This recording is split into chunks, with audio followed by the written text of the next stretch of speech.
नेत्रदान म्हणजे नेमकं काय?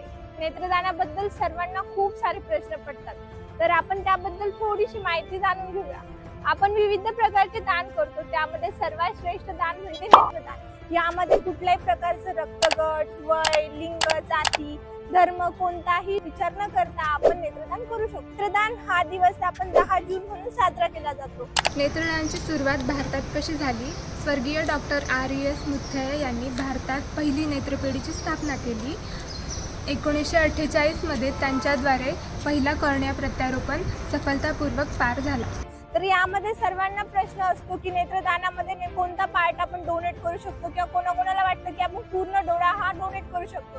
तर असलं काही प्रकार नसून नेत्रदानामध्ये फक्त आपला कॉर्निया म्हणजे बुबुळ हा पार्ट आपण डोनेट करू शकतो. एका व्यक्तीचे बुबुळ कमीत कमी 2 व जास्तीत जास्त 6 लोकांना दृष्टी प्रदान करते.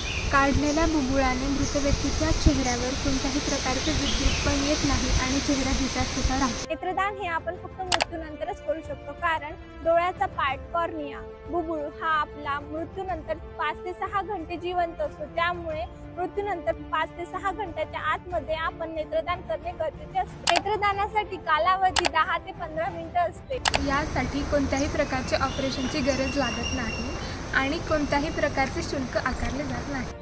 आणि नेत्रदानाची वय मर्यादा ही 7 वर्ष ते 75 वर्षापर्यंतची असते. कॉन्ट्रा इंडिकेशन्स ऑफ नेत्रदान म्हणजेच कोण नेत्रदान करू शकत नाही. तर different types of diseases means hepatitis C, hepatitis B, tuberculosis and different types of eye diseases, infections या प्रकारचे डिसीजेस ज्या व्यक्तींना असतात ते आय डोनेशन करू शकत नाही. आणि ज्या व्यक्तींचा मृत्यू पाण्यामध्ये बुडून झालेला आहे अशी व्यक्तीही नेत्रदानासाठी अयोग्य आहे.